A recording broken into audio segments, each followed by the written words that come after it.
I remember when I just came to this country, I never had the guide.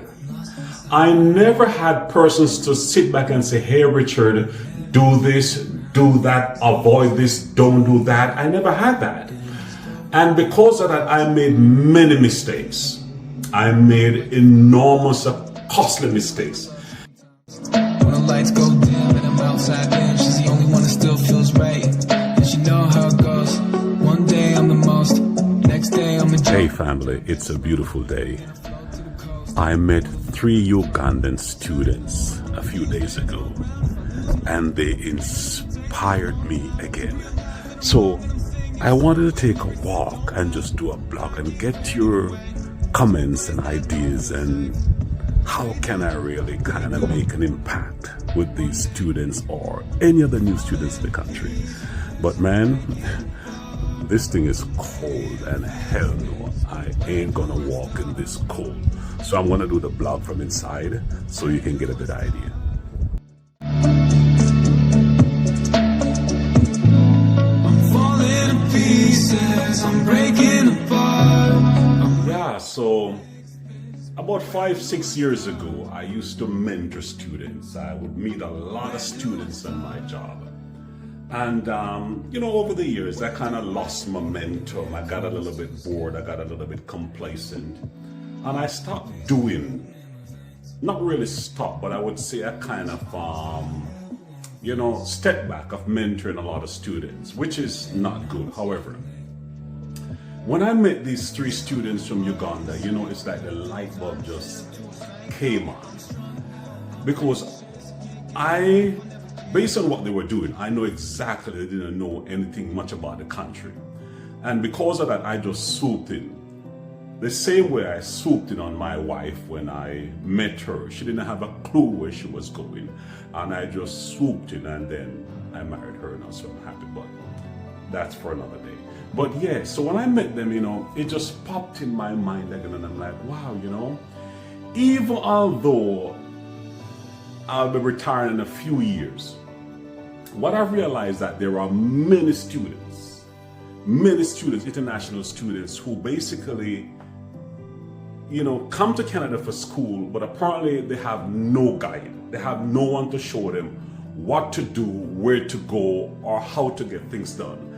And I have over 30 years of experience in this country through university, through experiences, through many different options. And what happened is that it's only fair for me to give back.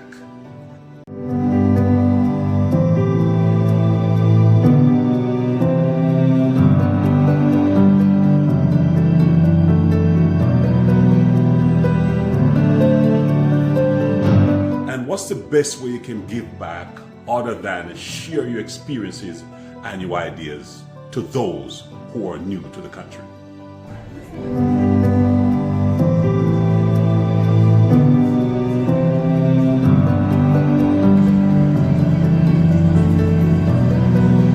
So, as I was saying that, one of the best way I think I can give back is to share my experiences. And I would start by saying that the first thing any new student coming to Canada, other than the fact that they're starting school, the first thing you need to get is your driver's license. Your driver's license is key. It is important. It's an ID if you're undocumented, or a refugee, or a student. It is your ID. In case any situation happens, is that you have your ID to show who you are. That driver's license open up doors for you. It gives you access to opportunities. For instance, if you want to do delivery, if you want to drive a bus, but it gives you access to opportunities. So therefore, it opens doors to you. So definitely, you need a driver's license and you need to definitely get yourself equipped.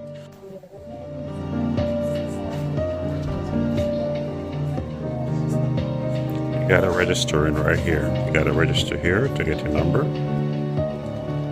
And then you wait for your number to call. See, you wait for your number to call here.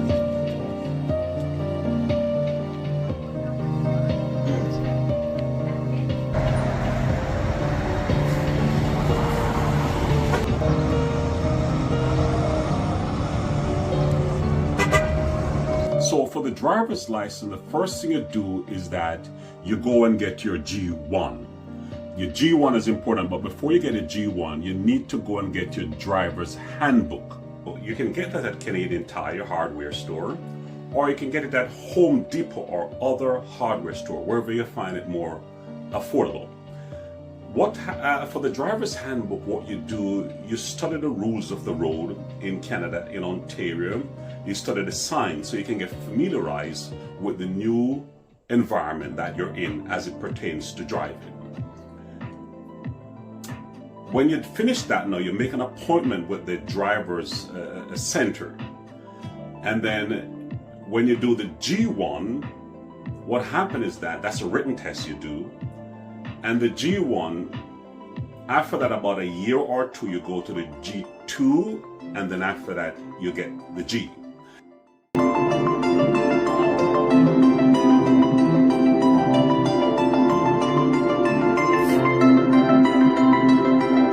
Now, with the abstract, you need to get your driver's abstract from back home before you arrive in Canada, or you can have someone from back home send it to you, or you can get it from your consulate or your embassy. And then when you go to take your G1, you bring that driver's abstract with you. Now, that abstract is good because it gives you a history of your driving years and habits that you had back home. It also allows you to skip the G2. So for instance, you go for the G1, you bring the abstract, and with that now, you skip the G2 and they'll set the examination for the G. And that will shorten your time of getting your driver's license, which you need, because what happened, it opened doors for employment opportunities because now you are mobile.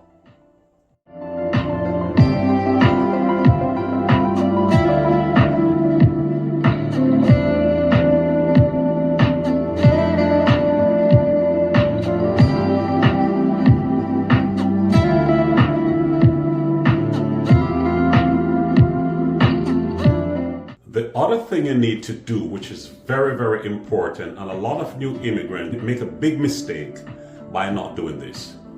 You need to get your school accreditation assessed.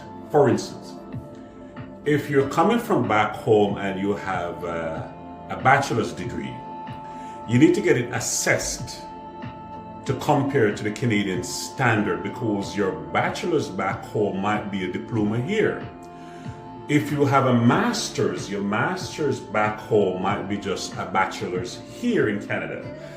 It's kind of unfair, but this is the reality of their system. So there's an organization called Rural Education Services, WES. I will drop it in the description. You can go to that organization, and what happens is that they'll contact your education institute back home and get your credentials so they can assess it. So that will give you a leg up, meaning that when you attend the school here, you don't want to do a 4-year or a 3-year degree, when if you assessed your accreditation from back home, you could just do maybe a 1 year.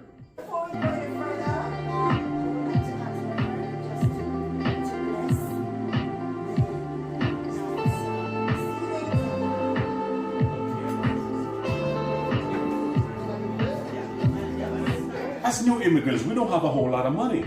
And because of that, you want to spend as less money as you can. And that would make things easier for you to get the Canadian certificate so you can get the employment you desire.